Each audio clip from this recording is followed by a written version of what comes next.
بسم الله الرحمن الرحيم إن الحمد لله نحمده ونستعينه ونستغفره ونعوذ بالله من شرور أنفسنا ومن سيئات أعمالنا من يهده الله فلا مضل له ومن يضلل فلا هادي له وأشهد أن لا إله إلا الله وحده لا شريك له وأشهد أن محمدا عبده ورسوله أما بعد فإن أصدق الحديث كتاب الله وخير الهدي هدي محمد صلى الله عليه وسلم وشر الأمور محدثاتها وكل محدثة بدعة وكل بدعة ضلالة وكل ضلالة في النار.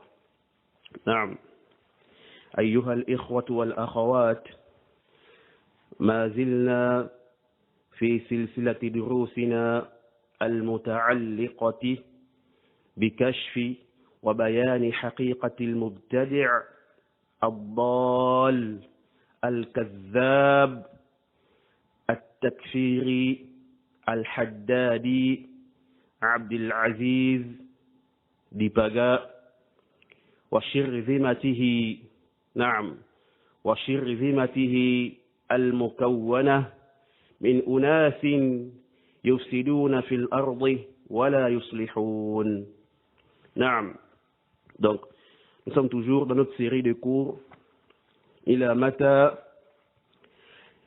qui est une série de cours qui consiste à dévoiler et à éclaircir le manhaj ou la voie de l'égaré, l'innovateur, le menteur, le haddadi et le takfiri Abdul Aziz Dipaga et son groupe, Naam, et sa bande qui est composée des gens qui sèment le désordre sur la terre et n'améliorent rien. Naam. Alors, après avoir vu la définition du irja et les différents groupes de murji'a, bon, on était censé passer à un point très important, un point qui a rapport aussi avec le irja, mais on va reporter ça pour le cours prochain ou le cours prochain, Inch'Allah Ta'ala. Et ceci pourquoi? Car je voulais rapidement élucider quelque chose par rapport à ces Haddadiyya-là et leur groupe, la Ummah du Gabon. Précisément, Abdul Aziz, Naam, et Muhammad Awwal. Et ce dernier-là, A'ni Muhammad Awwal, depuis là, je ne voulais pas parler de lui, Naam. Car tout cela, yani Muhammad Awwal et le reste, tout cela sont quoi? Sont des pions de Dipaga. Et c'est Dipaga qui est leur kabir et leur alim. Et d'ailleurs, Muhammad Awwal, dans leur dernier audio, l'audio qui traite la question numéro 9, lui-même confirme qu'Abdul Aziz, qu'Abdul Aziz est son cheikh, et que tout ce qu'il a, d'après lui, tout ce qu'il a comme connaissance, il dit, si Dipaga n'est pas le sabab, yani la cause, si Dipaga n'est pas le sabab dans tout et pour tout, alors il est l'un des grands sabab, qu'Allah a fait de lui ce qu'il est aujourd'hui. Et il dit cela, comme j'ai dit, dans l'audio qui traite la question numéro 9, à partir de la 19e minute et 45 secondes. Avant d'abord de commencer, je me rappelais ici que vraiment il est très difficile de parler, qu'un tilmiz parle devant son chef, c'est très difficile. C'est moi ton chef. Le Cheikh Abdul Aziz, qu'Allah le préserve et qu'Allah qu'Allah le préserve et augmente le bien qu'il a en lui et qu'il lui accorde une bonne fin. Sincèrement, les frères, tout ce que j'ai ici comme connaissance, s'il n'est pas le sabab dans tout et pour tout, alors il est l'un des grands sababs qu'Allah fait que je suis ce que je suis aujourd'hui. S'il ne m'avait pas imposé de parler, je ne devais pas parler. Et surtout, il est très difficile encore de parler devant lui. Naam. Vraiment, c'est triste d'entendre de tels propos. Car on est convaincu que tu es vraiment l'une des personnes qui a été influencée par le takfiri gabonais d'Ipaga. L'une des personnes qui a subi un lavage de cerveau par les ambiguïtés de cette takfiri, au point où tu penses même être sur quoi? Le chemin de la droiture. Et au point où tu penses même avoir acquis une connaissance. Non, mon frère. Yahri, réveille-toi. Tu n'as aucune connaissance. Mais tu es plutôt quoi? En plein dans l'ignorance, en plein dans la confusion. Tu n'arrives pas à voir la vérité, car ta raison est couverte des ambiguïtés du représentant des Haddadi au Gabon. Naam. Te faisant passer pour quoi? Pour un salafi. Pour pouvoir embrouiller les jeunes, les nouveaux convertis, et les gens qui ne connaissent rien du manhaj des salaf, et les passionnés comme lui-même. Naam. Donc mon frère, arrête de te vanter pour rien. Naam. C'est vraiment pitoyable pour quelqu'un qui est quand même sorti du pays pour aller apprendre quelque part, en Égypte, et revient encore se fanatiser pour quelqu'un comme Dipaga. La hawla wa la quwwata illa billah. Et rien que ça nous prouve que tu n'as pas profité de ton voyage, pour réellement chercher à apprendre ton din et le manhaj des salaf. Sinon, tu aurais clairement vu les erreurs et les égarements de ton cheikh d'Ipaga. Et c'est même pourquoi tu pars toujours assister à ses cours. Et depuis qu'il t'a permis de parler, tu prends les ailes. Au point où tu racontes des bêtises inconsciemment, comme on verra tout à l'heure, Inch'Allah ta'ala. Mais avant, j'aimerais me rappeler moi-même en premier, ensuite Dipaga et Awal et le reste des membres de la Ummah du Gabon. Ceux-là qui passent leur temps à médire des savants et les étudiants salafiyoun. Naam. Donc, et c'est aussi un rappel pour tous les musulmans. Donc, j'aimerais rappeler ici en ce moment même la parole d'Allah Azza wa Jal dans la sourate 17 au verset 36. Allah Azza wa Jal a dit quoi? وَلَا تَقْفُ مَا لَيْسَ لَكَ بِهِ عِلْمٍ إِنَّ السَّمْعَ وَالْبَصَرَ وَالْفُؤَادَ كُلُّ أُولَئِكَ كَانَ عَنْهُ مَسْئُولًا. Donc, selon une traduction approximative du sens des versets, Allah Azza wa Jalla dit, et ne poursuis pas ce dont tu n'as aucune connaissance. Lui, la vue et le cœur, surtout cela en vérité en sera interrogé. Et comme Allah Azza wa Jalla dit encore dans la sourate 24, au verset 24, يَوْمَ تَشْهَدُ عَلَيْهِمْ أَلْسِنَتُهُمْ وَأَيْدِيهِمْ وَأَرْجُلُهُمْ بِمَا كَانُوا يَعْمَلُونَ. Allah dit ici, selon une traduction approximative, le jour où leur langue, leurs mains et leurs pieds témoigneront contre eux de ce qu'ils faisaient. Et Allah dit encore, dans un autre verset, dans la sourate 36, au verset 65, il dit, اليوم نختم على أفواههم وتكلمنا أيديهم وتشهد أرجلهم بما كانوا يكسبون. Donc, c'est une traduction approximative du sens du verset. Allah dit quoi? Ce jour-là, c'est-à-dire le jour dernier. Donc, ce jour-là, nous scellerons leur bouche, tandis que leurs mains nous parleront et que leurs jambes témoigneront de ce qu'ils avaient accompli. Naam. Et on a encore d'autres versets dans le même sens, mais cela suffit. C'est juste un rappel. Alors, Ya Abdelaziz et son groupe, avez-vous oublié ce verset-là? Lorsque vous passez votre temps à mentir sur les savants et à mentir sur les étudiants salafiyoun, avez-vous oublié que vous allez mourir un jour et que vous serez très certainement ramenés auprès d'Allah Azza wa Jal. Et il vous interrogera au sujet de tous ces mensonges et calomnies. Vous n'avez pas peur de Yawm al-Qiyamah? Hein? Vous ne pensez pas à Yawm al-Qiyamah? N'avez-vous pas peur de ce jour-là?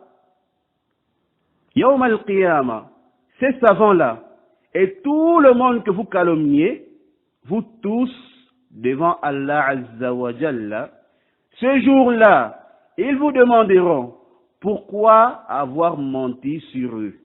Naam. Ya Abdelaziz et son groupe, qu'est-ce que vous trouverez comme réponse ce jour-là?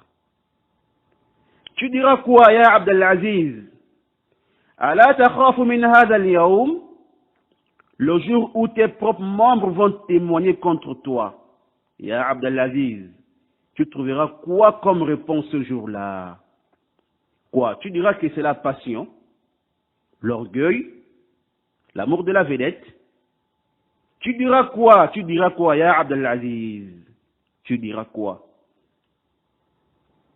Et toi, Awal, tu auras quoi comme justification? Tu auras quoi comme justification? وقالوا ربنا إنا أطعنا سادتنا وكبراءنا فأضلونا السبيل. Allah dit ici selon une tradition rapprochée. Et ils dirent, Seigneur, nous avons obéi à nos chefs et à nos grands. C'est donc eux qui nous ont égarés du sentier. Ah. Ya Awwal, réveille-toi et ne te laisse pas tromper par les éloges que Dipaga t'ait fait pour t'embrouiller et te noyer dans ses ambiguïtés. Ne te laisse pas tromper par ces mots. Lorsqu'il dit Imam Awwal, Imam Awwal, ou quand il dit Awwal à la science, il a appris la religion et les propos de ce genre. Non, ya akhi. En vérité, je te le dis, tu es en plein dans la confusion et l'ignorance et tu es sur une mauvaise voie. Si tu savais, tu es sur une mauvaise voie, ya akhi. Dipaga ne te sera d'aucune utilité yawm al-qiyamah. Donc, repentez-vous de vos faits et vos propos. Alors qu'il a encore temps et avant qu'il ne soit trop tard, le jour où le regret ne vous sera d'aucune utilité. Naam. Et ensuite, c'est comme nous avons toujours dit, que vous avez des choses et des croyances que vous cachez en vous. Mais vous allez vous-même les déballer petit à petit. Donc, vous avez déjà fini avec le cheikh Al-Albani, rahimahullah ta'ala, et le cheikh Rabi' hafizahullah ta'ala, et les autres. Donc, c'est maintenant le cheikh Muhammad Aman al-Jami, et le cheikh Muhammad ibn Hadi al-Madkhali, hafizahullah ta'ala. Donc, c'est cela maintenant vos nouvelles cibles. La hawla wa la quwwata illa billah. Quelle est cette da'wa salafiyya qui ne consiste qu'à attaquer les savants salafis et leurs étudiants et les traiter de tout et de mentir sur eux? Wallahi wa billahi wa tallahi, vous êtes très très très loin de la da'wa salafiyya. Appelez-vous par n'importe quel nom, mais wallahi, vous êtes tous sauf des salafiyoun. Al-ibratu bil haqa'iq, la bil musammayat. C'est la réalité. Naam. La réalité des choses qui est prise en considération, hein, et non les appellations. Donc, si vous voulez, faites-vous appeler par Salafi, ou Ahl Sunnah, ou Ahl Hadith, ou même Ahl Athar, mais cela ne va rien changer au fait que vous restiez des gens de l'innovation. Les ennemis de la da'wa salafiyya et les savants salafiyoun et leurs étudiants. Naam. Alors, dans l'audio qui traite la 9e question, écoutez ce que Muhammad Awwal Hadahullah Ta'ala dit. Bref, lorsque nous méditions sur les deux questions, nous sommes à la question 9. On peut scinder les deux questions comme ceci. La première question, lorsqu'on a posé au cheikh, celui qui posait au cheikh la question, le cheikh Al-Fawzan, hafidhahullah wa ta'ala, c'est comme s'il faisait allusion à la qadiyya de shartiyyatul istihlal, c'est-à-dire que à ceux-là qui ont conditionné le fait de considérer une parole de mécréance ou bien un acte de mécréance licite pour que tu sortes de l'islam.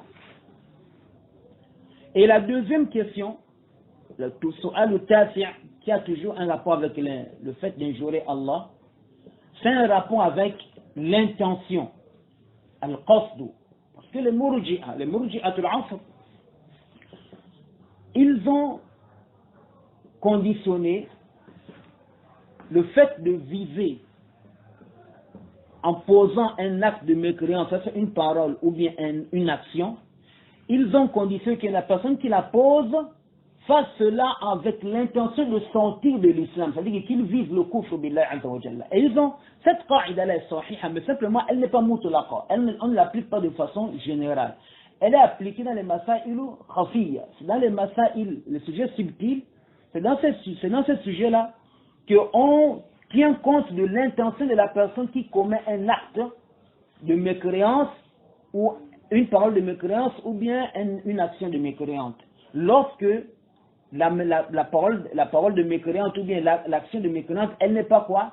Elle n'est pas claire. Elle peut faire allusion à la mécréance ou bien elle peut ne pas faire allusion. Attention, moi, qu'on conditionne ce qu'on appelle le qasd.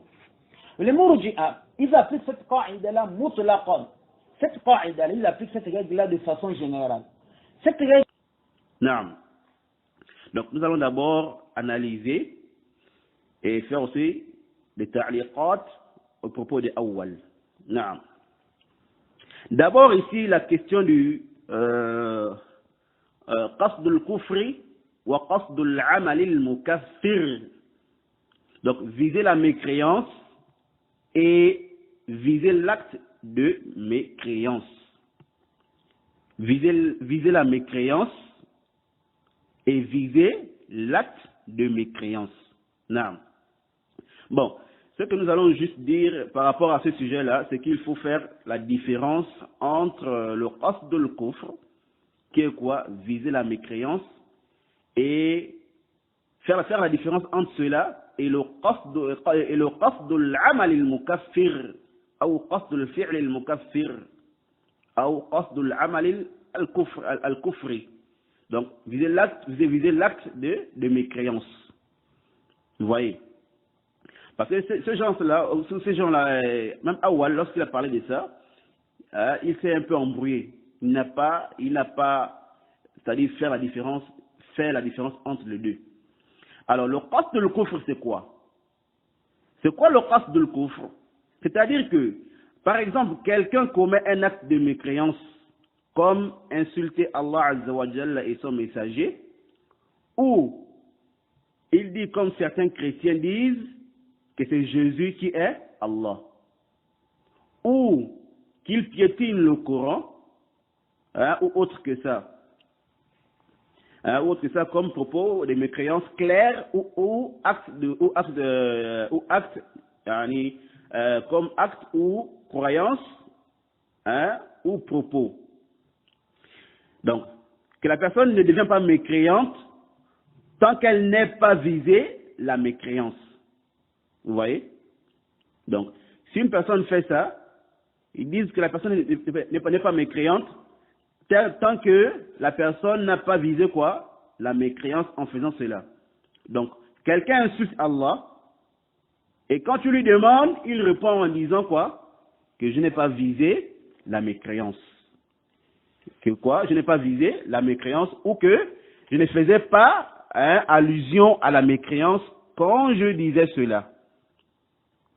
Ou il te dit, je ne pensais pas réellement ce que je disais. Alors nous disons non. Ceci est quoi? Ceci est de la mécréance. Et que la personne devient mécréante automatiquement. Qu'il visait la mécréance ou pas. Et les savants n'ont pas mis ça comme une condition pour devenir mécréant. Et si on regarde bien aussi, si on regarde bien cette parole est une parole dangereuse. Car cela peut être l'ouverture de la porte à toute personne qui insulte, ou bien à tout égaré, ou même à un kafir. Quelqu'un insulte Allah, ensuite il dit quoi? Je ne visais pas la mécréance. L'autre urine sur le Coran, ensuite il dit quoi? Je ne visais pas la mécréance. Et ainsi de suite. Voyez-vous? Et on a plusieurs preuves qui montrent la fausseté de cette condition-là. Naam.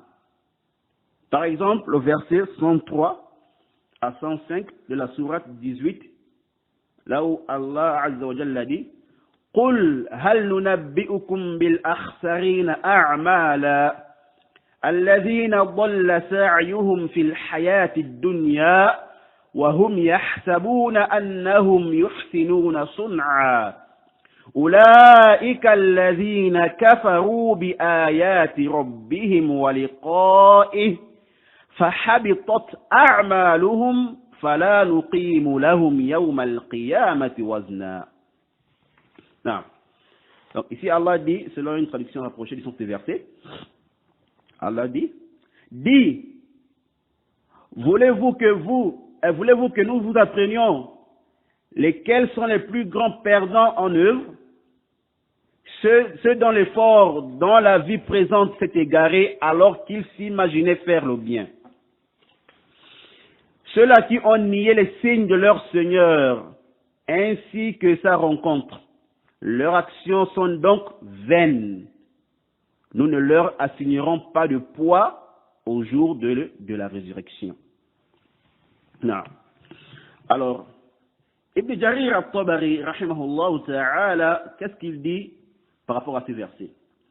Il dit par rapport à ces versets, il dit وَهَذَا مِنْ أَدَلِّ الدَّلَائِلِ على خطأ قول من زعم أنه لا يكفر بالله أحد.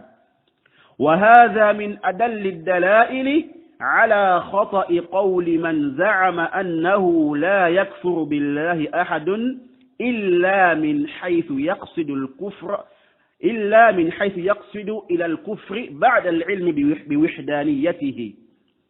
وذلك أن الله تعالى ذكره أخبر عن هؤلاء الذين وصف صفتهم في هذه الآية أن سعيهم الذي سعوا في الدنيا ذهب ضلالا وقد كانوا يحسبون أنهم محسنون في صنعهم ذلك وأخبر عنهم أنهم هم الذين كفروا بآيات ربهم ولو كان القول كما قال الذين زعموا أنه لا يكفر بالله أحد إلا من حيث يعلم لوجب أن يكون هؤلاء القوم في عملهم الذي أخبر الله عنهم أنهم كانوا يحسبون فيه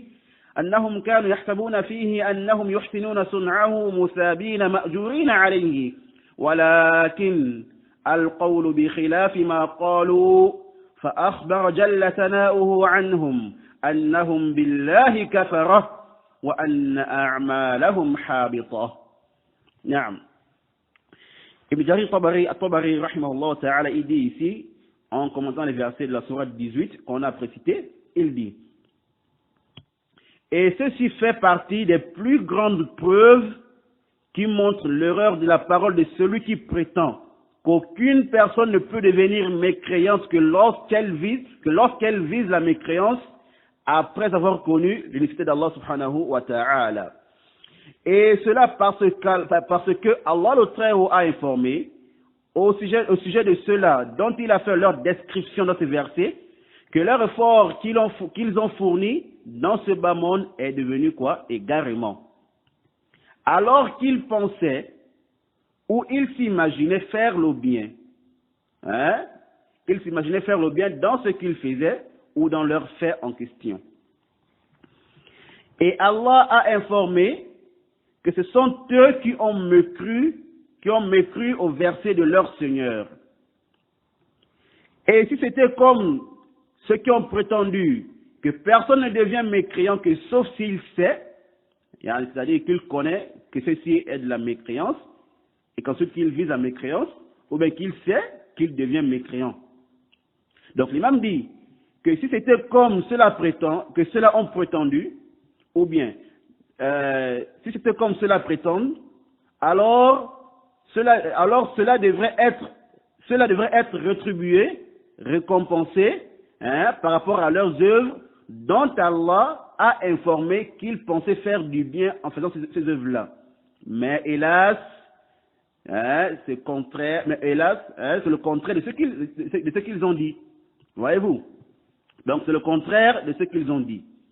Et Allah informa qu'ils ont mécru en Allah et que leurs œuvres sont annulées et sont vaines. Naam. Et ensuite, ici on a la parole de l'imam al-Bukhari rahimahullah ta'ala. Dans son Sahih, il a consacré un chapitre concernant ce sujet-là, donc le fait de ne pas conditionner que la personne doit viser la mécréance pour devenir mécréante. Il dit dans Kitabul Iman, Babun khawful mu'mini min an yahbata amaluhu wa huwa la yash'ur. Donc il dit dans le livre de la foi, chapitre, la peur du croyant dans le fait que ses œuvres soient annulées sans qu'il ne s'en rende compte ou bien sans qu'il ne le sache. Et le Cheikh al-Islam, Abu al-Abbas, Ibn Taymiyyah rahimahullah ta'ala, il a résumé tout cela en une courte phrase dans As-Sarim al-Masloul, de la page 177 à 178, il dit, je cite, وَبِالْجُمْلَةِ فَمَنْ قَالَ أَوْ فَعَلَ مَا هُوَ كُفْرٌ كَفَرَ بِذَلِكَ وَبِالْجُمْلَةِ فَمَنْ قَالَ أَوْ فَعَلَ مَا هُوَ كُفْرٌ كَفَرَ بِذَلِكَ وَإِنْ لَمْ يقصد أن يكون كافرا إذ لا يقصد الكفر أحد إلا ما شاء الله. Non. Il dit, de manière générale, celui qui dit ou fait ce qui est mécréance, c'est-à-dire quoi? C'est-à-dire une parole de mécréance ou un acte de mécréance. Alors il dit, celui qui dit ou fait ce qui est mécréance, il devient quoi? Mécréant à cause de cela. Donc c'est à cause de l'acte en question ou la parole. Il dit, même s'il n'a pas pris l'intention de devenir quoi? Mécréant. Donc celui qui dit ou fait ce qui est mécréance, il devient mécréant à cause de cela, même s'il n'a pas pris l'intention de devenir mécréant. Car personne ne peut prendre l'intention de devenir mécréant, sauf celui qu'Allah a voulu. Non. Et sa parole, et la parole du cheikh ici est très très très claire, walillahi alhamd. Donc personne ne peut prendre l'intention de devenir quoi? Mécréant. Ou personne ne peut prendre l'intention, ou bien ne peut avoir l'intention de sortir de l'islam. Car si on attend ça, on ne va rendre personne mécréant, bien que notre but n'est pas de rendre les gens mécréants. ou personne ne sortira aussi de l'islam, même s'il prononce quoi? Même s'il prononce ou fait un acte de mécréance claire. Voyez-vous? Naam. Et ensuite, on passe à l'autre là, au qasd al-amal al-mukaffir. Donc, viser l'acte de mécréance. Qu'est-ce que cela veut dire? Que veut dire viser un acte de mécréance? Alors, c'est-à-dire que quelqu'un prononce ou fait un acte de mécréance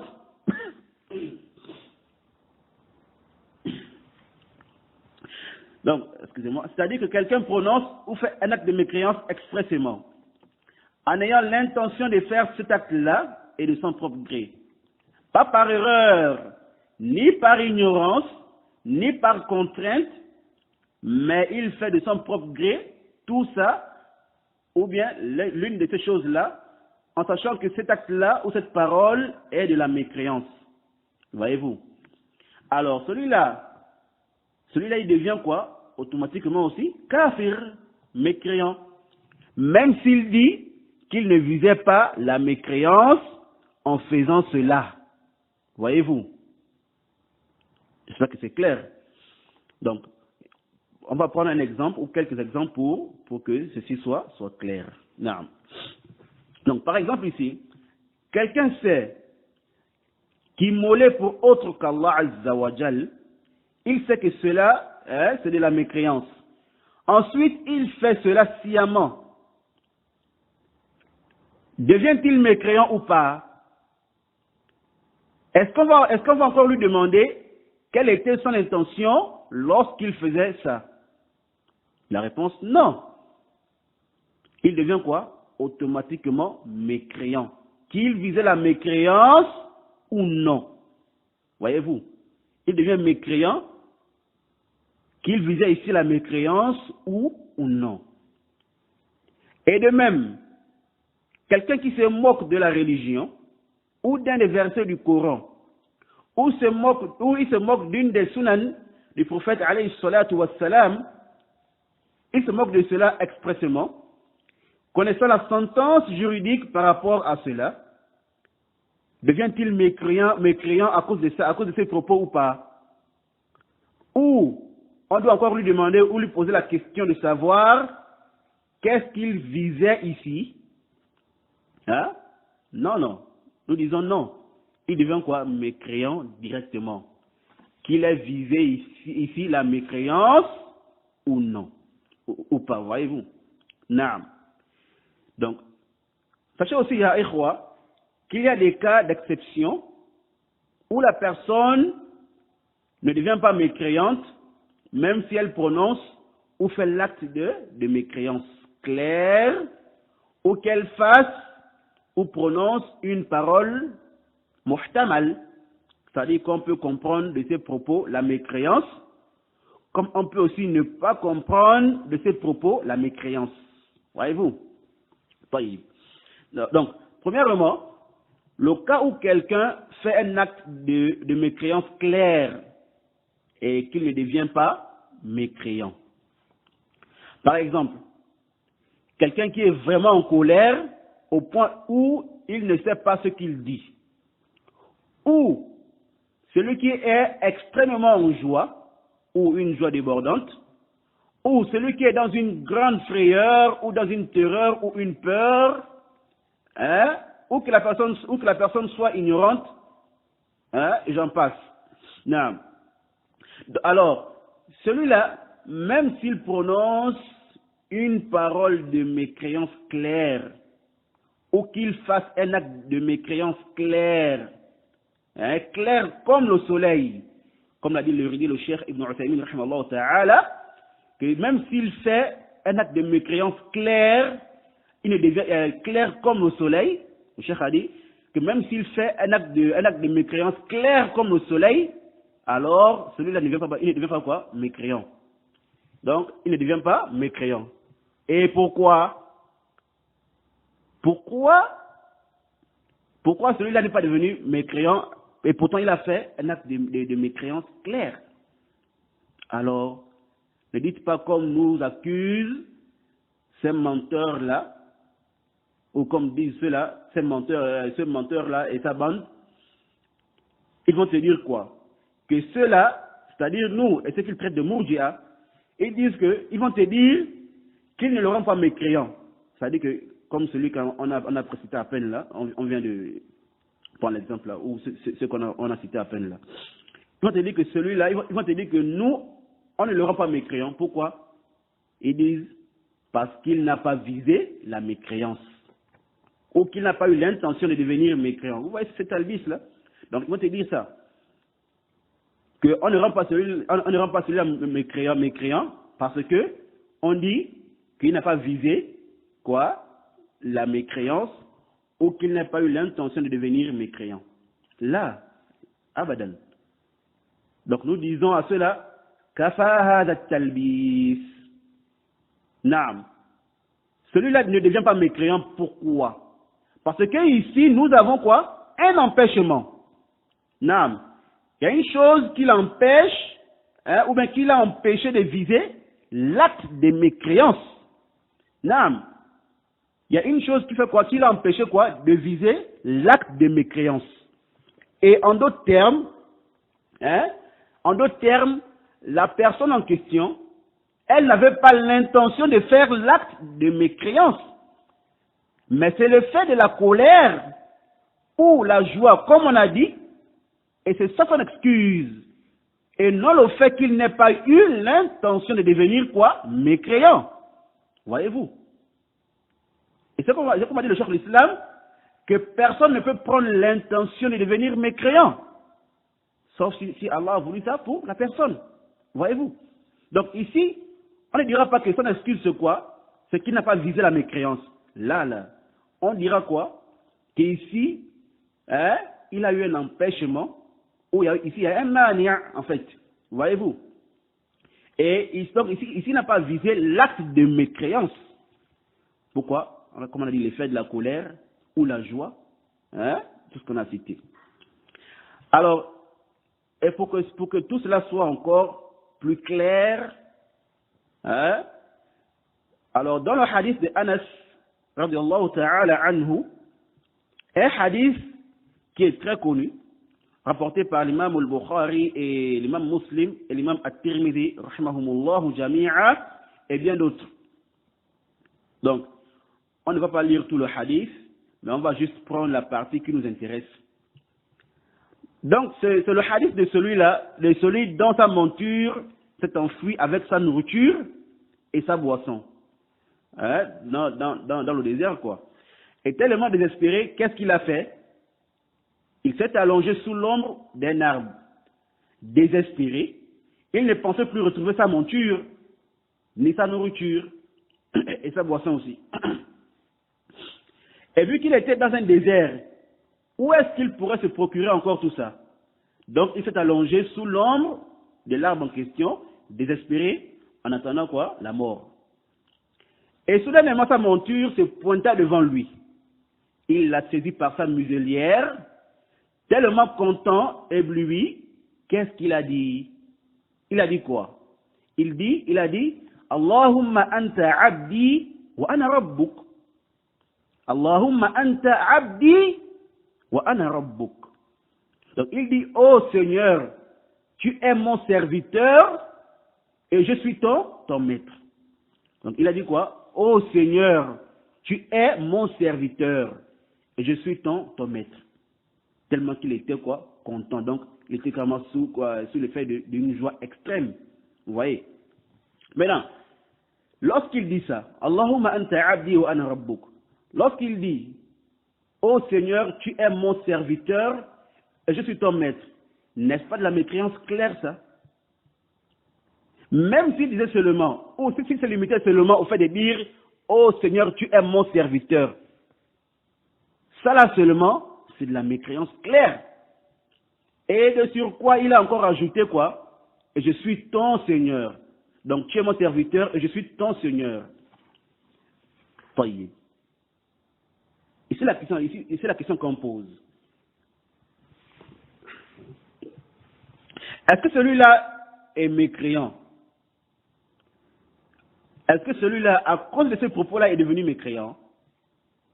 Alors, je ne veux pas répondre à la question. Naam. Pourquoi? Car le prophète, alayhi salatu wassalam, lui-même a justifié les faits de celui-là. Qu'est-ce qu'il a dit? Il a dit quoi? Akhta'a min shiddatil farah. Akhta'a min shiddatil farah. Donc, ici, il dit quoi? Il dit que celui-là s'est trompé à cause de quoi? À cause de l'excès de joie. Donc, le prophète sallam dit quoi? Il dit que celui-là, il s'est trompé à cause de l'excès de joie. Donc, sa langue l'a dévancé. Mais sinon, en réalité, il voulait dire quoi? Il voulait dire, ô Seigneur, tu es mon maître et je suis ton serviteur. Alors, je pense qu'il n'est pas plus clair que ce hadith-là. Naam. Alors, deuxièmement, le cas où on demande à la personne qu'est-ce qu'elle visait par ce propos lorsqu'elle a dit telle chose. Alors, ça c'est lorsque la parole est muhtamal.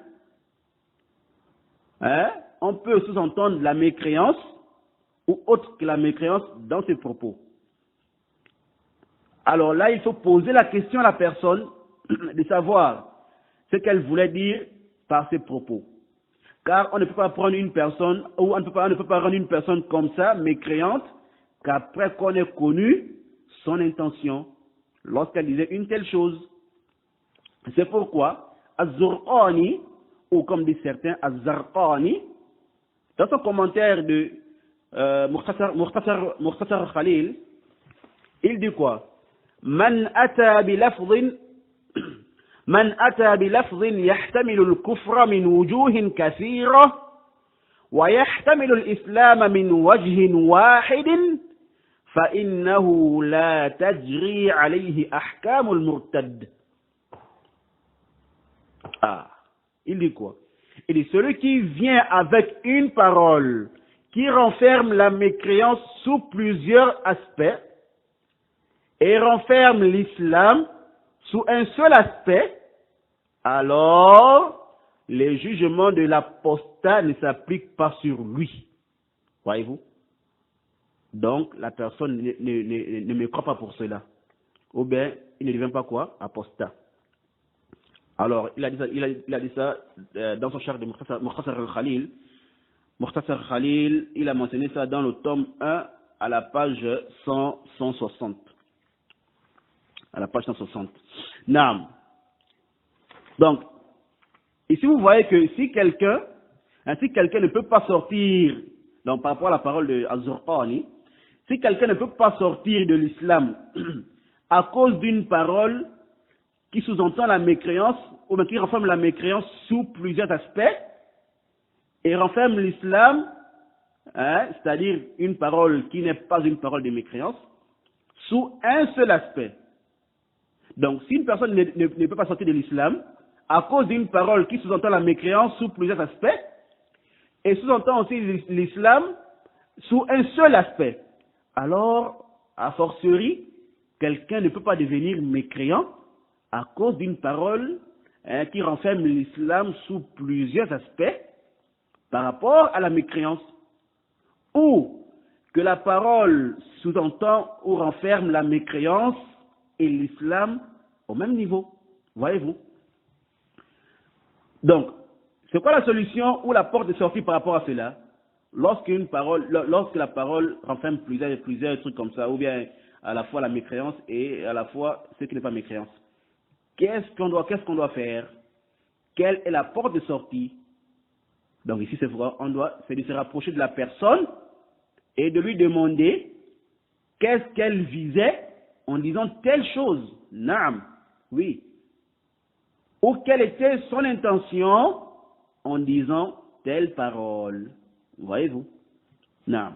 Donc ici, al-khulasa, ce qu'on va dire, al-mu'tabar huwa qasdu al-amal al-mukaffir wa laysa huwa qasdu al-kufri. Bi'ibara ukhra, يشترط قصد العمل المكفر ولا يشترط قصد الكفر. فهمتم هذا؟ نعم. Donc en résumé, ce qui est pris en considération, c'est quoi? C'est l'intention de commettre l'acte de mécréance et non l'intention de devenir mécréant ou sortir de l'islam. Donc en d'autres termes, pour que la personne devienne mécréante, on conditionne que la personne ait visé l'acte de mécréance ou que la personne ait pris l'intention de faire l'acte de mécréance. Mais la condition qu'il ait visé la mécréance, la condition qu'il ait visé la mécréance, donc devenir mécréant, on dit quoi? Ceci n'est pas pris en considération. Voyez-vous? Non. Donc, voilà ce que je voulais un peu clarifier par rapport à ces deux propos-là, ou cette règle-là. Car ceux-là qui n'ont rien à faire que de parler de takfir tous les jours, dans tous leurs cours, tu n'entends que takfir, kafara, kafarou, tous les jours takfir. Et ils rendent les gens mécréants par rapport à leur passion. Dès que tu les contredis, tu deviens quoi? Mourji. Tu deviens quoi? Jahmi. Et il y en a même qui le rendent quoi? Ils rendent zindiq, kafir. Vous voyez? Ils voient la mécréance partout, subhanallah. Tu as même l'impression que leur but est de rendre quoi? Des musulmans, de rendre les musulmans mécréants. Même si en réalité ces gens-là ne méritent pas d'être mécréants. Voyez-vous? Et gare à toi si tu dis que la personne peut tomber dans la mécréance. Ou bien gare à toi si tu dis que la personne peut tomber dans la mécréance et peut ne pas devenir mécréant. Et elle peut être quoi? Excusée dans certains cas. Prends garde de dire cela. Sinon, tu deviens toi aussi quoi? Mourji Jahmi. Et ils vont dire quoi? Tu ne fais pas rentrer les œuvres dans la foi.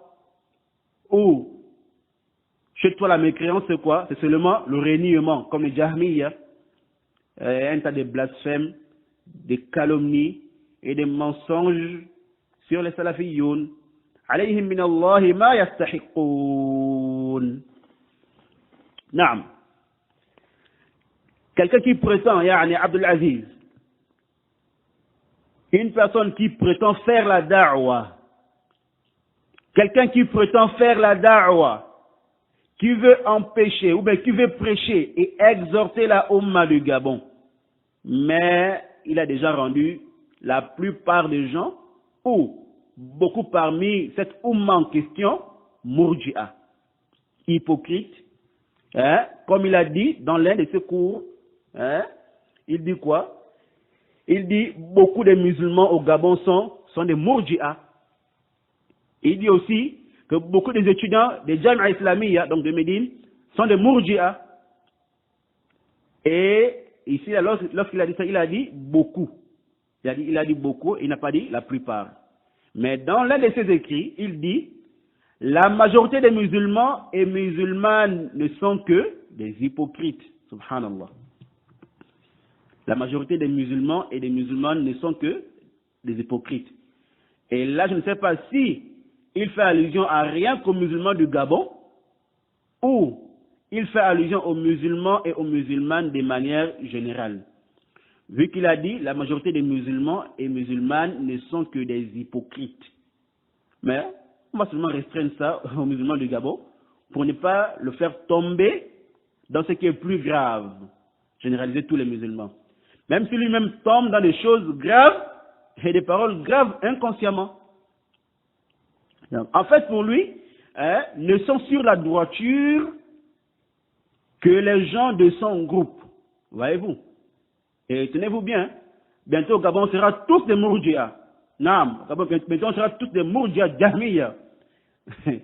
Excepté qui?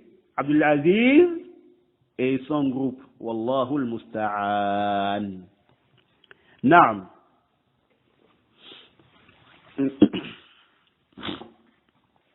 Ensuite, Mohammed Awwal, dans son intervention, il a mentionné qui Al-Hafiz Ibn Hajar Al-Asqalani, rahimahullah ta'ala rahmatan wasi'ah. وجزاه الله عن المسلمين خيرا رغم أنف المبتدع. نعم. Alors, Awal dit ceci. Ok. نعم. L'imam al-Hafiz ibn Hajar al-Asqalani dans le Fath al-Bari, il a commenté ce hadith en disant, écoutez, l'imam al-Hafiz ibn Hajar al-Asqalani. Je pense que tous ceux qui nous des Haddadiyya, des Takfiri, je pense qu'ils sont unanimes que l'imam al-Hafiz ibn Hajar al-Asqalani, il est loin d'être un Haddadi.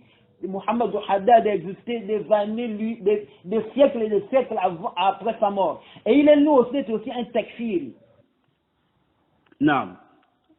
Alors d'abord, ce qui concerne les erreurs de Ibn Hajar dans la Aqidah et comment les gens de la Sunna se sont comportés envers lui et les autres comme l'imam Al-Nawawi, Al-Shawkani, Abu Hanifa, rahmahumullah ta'ala, jami'a, et autres que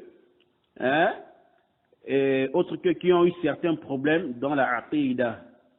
On reviendra sur ça plus tard, Inch'Allah ta'ala.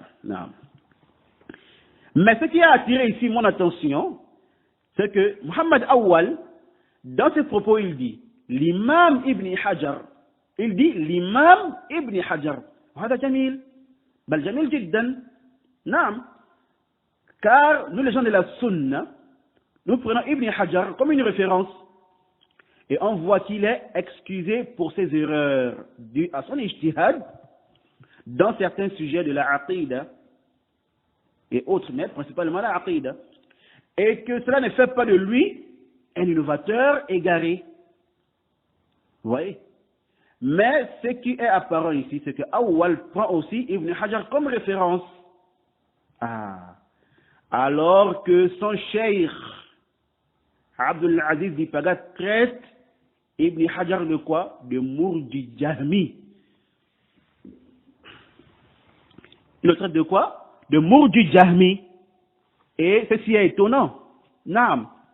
Et c'est étonnant que Awal le mentionne devant son cheikh. Et il dit même l'imam Ibn Hajar. Et il dit peut-être qu'il considère Al-Hafiz Ibn Hajar comme un Murji Jahmi. Il n'a même pas réprimandé cela. Je ne sais pas si Awal ignorait que Ibn Hajar n'est pas une référence pour eux ou bien pour son cheikh, mais qu'il est quoi? Qu'il est un Murji Jahmi pour eux ou bien pour son cheikh. Voyez? Donc je ne sais pas s'il ignorait cela avant de dire l'imam Ibn Hajar et de prendre ses propos pour argumenter ce qu'il disait.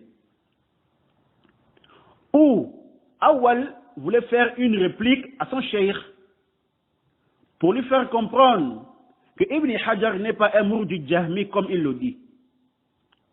Car cela, même s'ils voient que l'autre dit une parole qui contredit leur mazhab ou manhaj, personne ne va faire le reproche à l'autre, dès lors qu'ils ont un point commun. Qui est quoi? Mentir sur les savants. Et les traités de Murji'a, de Jahmiya et Zanadiqa, en particulier qui? Le Cheikh Rabi' hafidahullah ta'ala et le Cheikh Al-Allama Al-Albani rahimahullah ta'ala.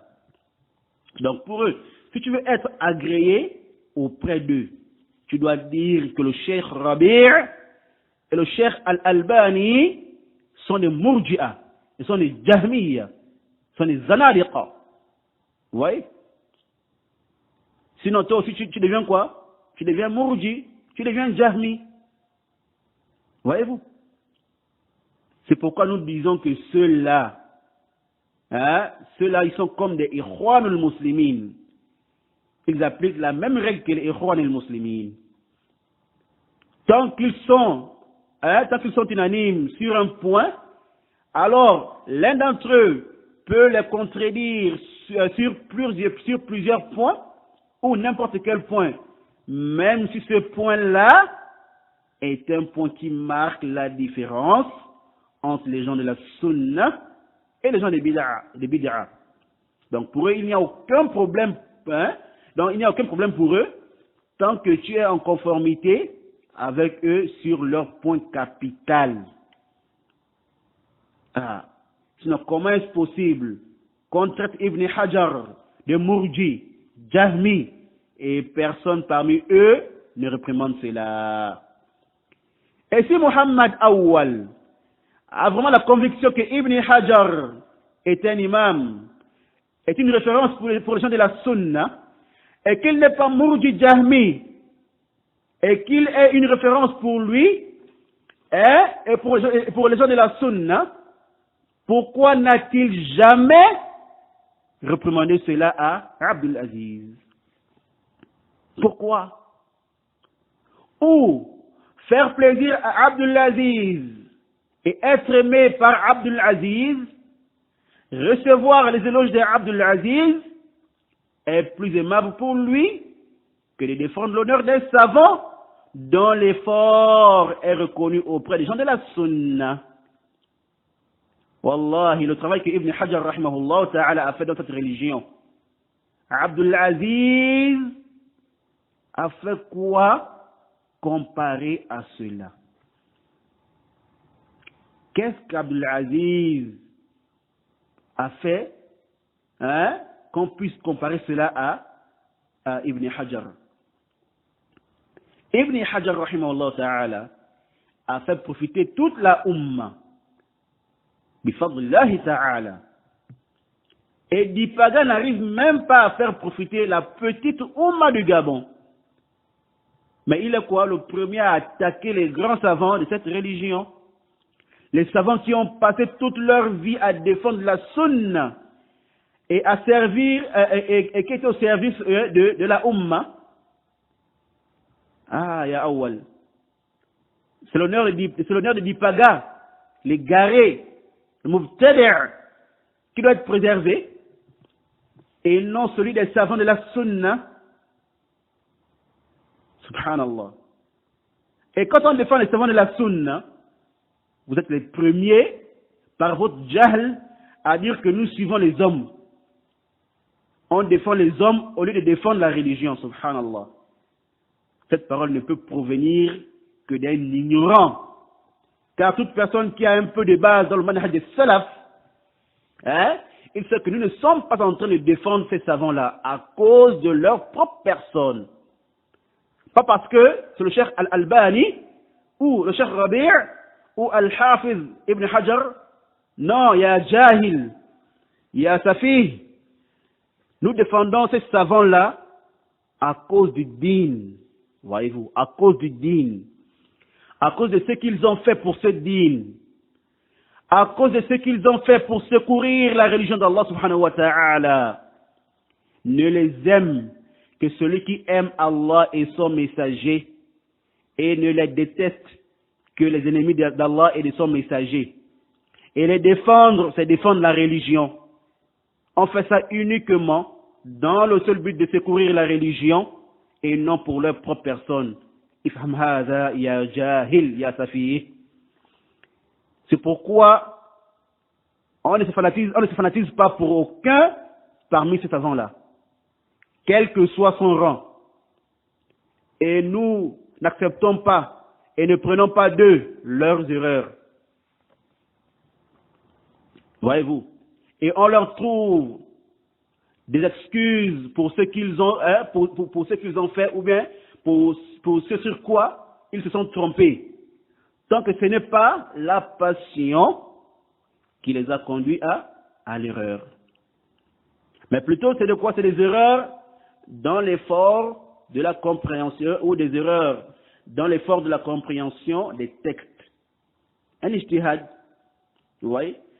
Nous n'allons pas les traiter d'égarés et de murji'a et de jahmiya, des zanadiqa, pour quelques erreurs qu'ils ont commis, pas par passion, mais à cause d'un défaut d'ijtihad.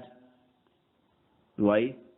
Alors qu'ils sont reconnus comme des savants qui aiment la sunna, et qui sont reconnus pour leur suivi de la sunna, et qui ont passé leur temps et leur vie à défendre et à secourir la sunna, et qui ont laissé leur famille, leurs occupations, et ont consacré leur temps au service de la Ummah.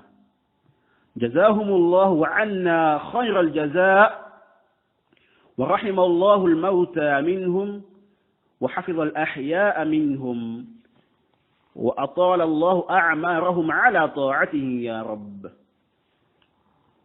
Et c'est une bande d'égarés et des parasites qui n'ont rien fait pour ce dîn, qui vient les traiter de quoi? De tout et de rien. Qu'est-ce que vous avez fait pour ce dîn-là? Wallahi, vous êtes une bande d'égarés, naam. Vous êtes quoi? Une bande de mubtadi'a. Vous êtes des innovateurs. Naam. قال أبو حاتم الرازي علامة أهل البدع الوقيعة في أهل الأثر. Donc Abu Hatim al-Razi il dit le signe ou parmi les signes des gens de l'innovation, le fait de dénigrer les gens de la sunna. L'imam al-Sabuni a mentionné cela dans Aqidat al-Salaf Ashab al-Hadith à la page 105. Parmi les signes des gens de l'innovation, le fait de quoi? De dénigrer les gens de la sunna. Et c'est ça qui est votre travail. Dénigrer les savants de la sunna. Vous laissez les égarer ou bien les mubtadi'a, mais vous faites quoi? Vous dénigrez les savants de la sunna. Ensuite, vous êtes quoi? Des salafiyoun. Masha'Allah, masha'Allah. Le Cheikh Rabi' hafizahullah ta'ala, il dit dans son commentaire de Sabuni ou Aqid al-Salaf Ashab al-Hadith, il dit à la page 464 jusqu'à 465, je cite, il dit فإذا رأيت إنسانا يطعن في أهل السنة فهذا دليل على أنه مبتدع وقد يكون زنديقا. إذا رأيت إنسانا يطعن في أهل السنة وأهل الحديث فما يطعن فيهم إلا وهو مخالف لهم محتقر لما عندهم لا شك في ذلك، وإلا فما الذي يدفعه إلى الطعن في أهل السنة وأهلها؟ ما يدفعه إلا أنه ضال وينطوي على زيغ وخبث وشر، فهذا من علاماتهم، هذا من علامات أهل الشر وعلامات أهل البدع ولو قال إني من أهل السنة فلا تصدقه لأنه كذاب. وكثير من هؤلاء المزيفين الكذابين يقول لك أنا سلفي وهو كذاب ما قال هذا إلا مكيدة، مثل المنافق يقول أنا مؤمن أنا مسلم، يقول أنا مسلم.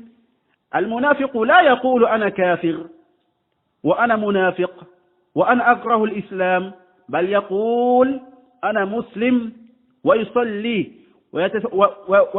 نعم، بل يقول أنا مسلم ويصلي ويتصدق ويفعل كذا وهو يحارب الإسلام ويبغض أهله.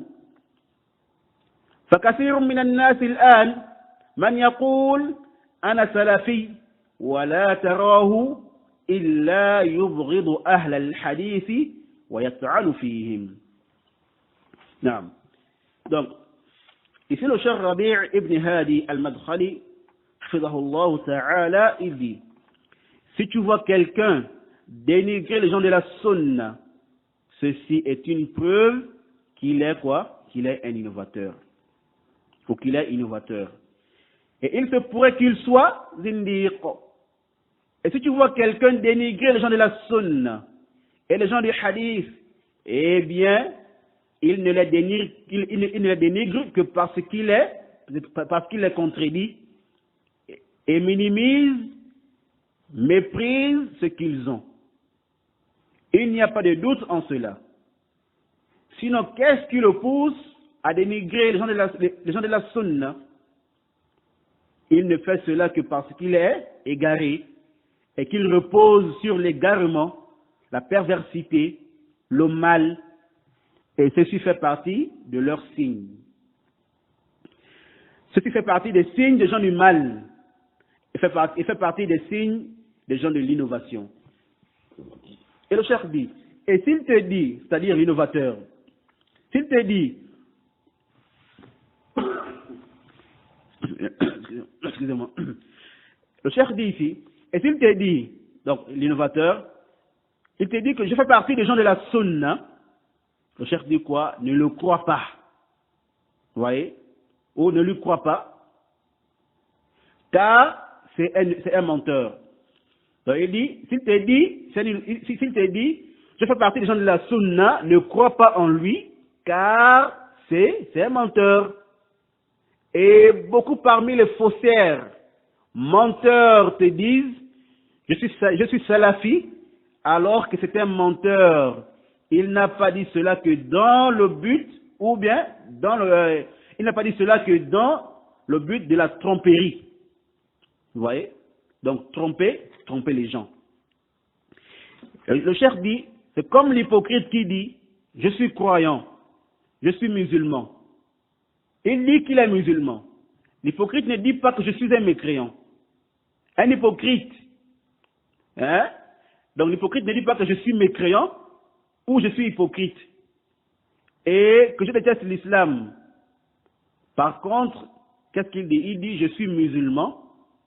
Il prie et fait des aumônes et fait ceci, alors qu'il combat l'islam et déteste les musulmans.